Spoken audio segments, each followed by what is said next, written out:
আসসালামু আলাইকুম সুপ্রিয় শিক্ষার্থীবৃন্দ, আশা করছি আপনি ভালো আছেন। ই-কমার্স টিউটোরিয়াল সিরিজের গত পর্বে আমরা ই-কমার্স পেমেন্ট সেটিংস সম্পর্কে জেনেছিলাম। আজকে জানবো অ্যাকাউন্টস অ্যান্ড প্রাইভেসি সম্পর্কে। তো অ্যাকাউন্টস অ্যান্ড প্রাইভেসিতে আপনি আপনার গেস্ট চেকআউট ইনেবল করতে পারেন, অর্থাৎ গেস্ট চেকআউটকে আপনি যদি গেস্ট চেকআউটটি ইনেবল করেন সেক্ষেত্রে আপনার যে কোনো ভিজিটর এসে যে কোনো টাইমে অর্ডার করতে পারবে। আর যদি গেস্ট চেকআউটটা ডিসেবল করে দেন এবং enable log in during checkout দিয়ে দেন সেক্ষেত্রে আপনার ভিজিটরকে অবশ্যই তাদের একটি অ্যাকাউন্ট করে লগ ইন করতে হবে। তো আমরা এটি ইনেবল করে দিয়েছি। ইনেবল করার পর আমরা যদি আমাদের চেকআউট পেজে চলে যাই, তাহলে যদি রিলোড দেয় সেক্ষেত্রে আমাদেরকে কিন্তু এখন রিলোড করার সময় কিন্তু অবশ্যই আগে লগ ইন করতে হবে। তো যেহেতু এটি আমি অলরেডি ইউজার হিসেবে আছি, আমি একটি প্রাইভেট ট্যাবে চলে যাব। প্রাইভেট ট্যাবে গিয়ে চেক করে দেখবো যে আসলে এটি কীভাবে কাজ করে।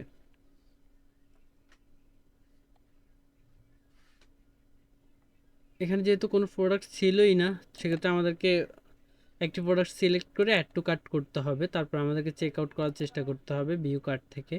তারপর প্রসিড টু চেক আউট দিয়ে দিব আমরা। চেক আউট হওয়ার পর এই যে এখানে দেখাচ্ছে যে return to customer, click here for log in. তো আমাদেরকে আগে অবশ্যই লগ ইন করতে হবে। লগ ইন করার পর তারপরে যে আমরা চেক আউট করতে পারবো। তো এর আগে কিন্তু আমাদেরকে চেক আউট করতে দিচ্ছে না। তো আমরা যদি এখানে লগ ইন ইনফরমেশন না থেকে থাকে, আগে আমাদেরকে একটি ইউজার অ্যাকাউন্ট করতে হবে। তো ইউজার অ্যাকাউন্ট করার জন্য আমরা ই-কমার্স থেকে সেটিংসে যাচ্ছি, allow customer to create an account during check out.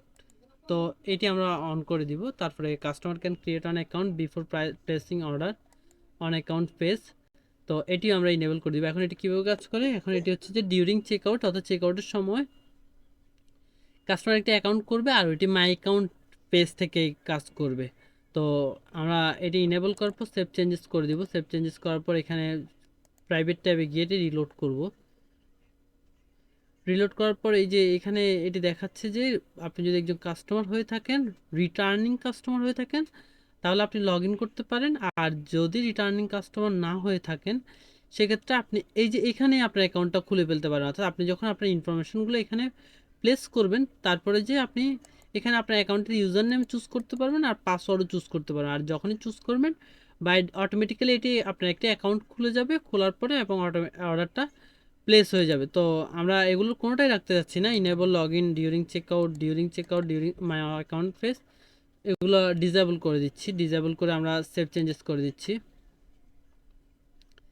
এরপর এখানে দেখাচ্ছে যে অ্যাকাউন্ট ক্রিয়েশন অপশন, অর্থাৎ আপনি যদি অ্যাকাউন্ট ক্রিয়েশন অপশনটা ইনেবল করেন সেক্ষেত্রে send password set up link recommended, অর্থাৎ বাই ডিফল্ট এটি কোনো পাসওয়ার্ড লিঙ্ক আপনাকে পাঠাবে না। এখন আপনি যদি এই অপশনটা অন করবেন, তখন আপনার ভিজিটর যদি এখানে এসে যদি ইউজার নেম আর পাসওয়ার্ড প্লেস করার চেষ্টা করে সেক্ষেত্রে কিন্তু আপনার ভিজিটরের কাছে একটা মেইল চলে যাবে send password set up link, অর্থাৎ সে কিন্তু একটা পাসওয়ার্ড পাবে। আমি এটি সিলেক্ট করে সেভ চেঞ্জেস করতেছি, তাহলে আপনি লাইভ দেখলে বিষয়টা আর ক্লিয়ার বুঝতে পারবেন। এই যে এখানে শুধু ইউজার নেম দিতে বলতেছে, অর্থাৎ আপনি যখনই ইউজার নেম দিবেন, ইউজার নেম দিয়ে অর্ডারটি প্লেস করার চেষ্টা করবেন, আপনার যে মেইলই আপনি ব্যবহার করবেন ওই মেইলে একটি ইনফরমেশন চলে যাবে, অর্থাৎ একটি লিঙ্ক যাবে। সেই লিঙ্কে ক্লিক করে আপনার ভিজিটর চাইলেই নতুন পাসওয়ার্ড জেনারেট করে নিতে পারবে আর অ্যাকাউন্ট ইনফরমেশনটা ওইখানেই পেয়ে যাবে। Use email address as account login. If unchecked, customer will need to set up username during account creation. অর্থাৎ এখন আপনি যদি এই অপশনটি যদি ইনেবল করেন, ইনেবল করার পরবর্তীতে কিন্তু এই অপশনটি চলে যাবে, অ্যাকাউন্ট ইউজার নেমটি চলে যাবে। কারণ হচ্ছে যে এটি যদি ইনেবল করেন সেক্ষেত্রে কাস্টমার যে মেলটি এখানে ইউজ করবে, এই যে এখানে যে ফোন বা ইমেল অ্যাড্রেস যেটি ইউজ করবে সেটি ওই অ্যাকাউন্ট ক্রিয়েশনের জন্য ব্যবহার করা হবে। আর ওই মেলটি কিন্তু মেইলেই চলে যাবে যে আসলে আপনি অ্যাকাউন্ট করতে চাচ্ছেন, এটা হচ্ছে যে আপনার পাসওয়ার্ড সেট আপ লিঙ্ক। তো আমরা এটি ইনেবল করে রাখবো। ইনেবল করার পর সেভ চেঞ্জেসে দিব, দিয়ে আমরা এখানে একটু চেক করে দেখব। এখন ইউজার নেমের অপশনটি কিন্তু চলে গেছে, তার মানে ইমেল অ্যাড্রেস যেটি ব্যবহার করবো ওই ইমেল অ্যাড্রেসে কিন্তু অ্যাকাউন্ট ক্রিয়েট করার জন্য একটি মেল চলে যাবে, ওই মেলটি ব্যবহার করতে পারবে।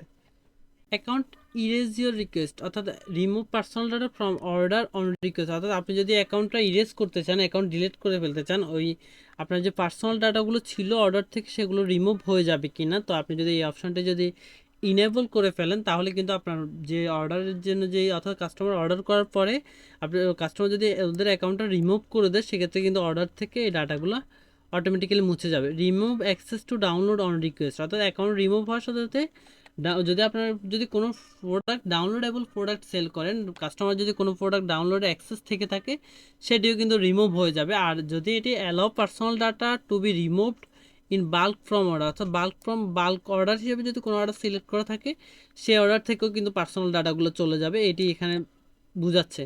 তো আমরা এটি কোনোটিই দিতে চাচ্ছি না। তারপর privacy policy, registration privacy policy, এখানে এই প্রাইভেসি পলিসি টেক্সট যেটি সেটি দেখাচ্ছে। তো আমরা যদি নিচে চলে যাই, your personal data will be personal order support hour experience thought out website, অর্থাৎ এই যে এই লেখাটি যে রয়েছে সেটি এখান থেকে মূলত আসতেছে। তো আপনি চেক আউটের সময় এটি দেখাবে, আর রেজিস্ট্রেশন প্রাইভেসি পলিসিতেও এটি দেখাবে। আপনি চাইলে এটি এখান থেকে চেঞ্জ করতে পারেন, আর ফেজের নামটি আপনি চাইলে এখান থেকে চেঞ্জ করে আপনি নতুন নাম ব্যবহার করতে পারেন।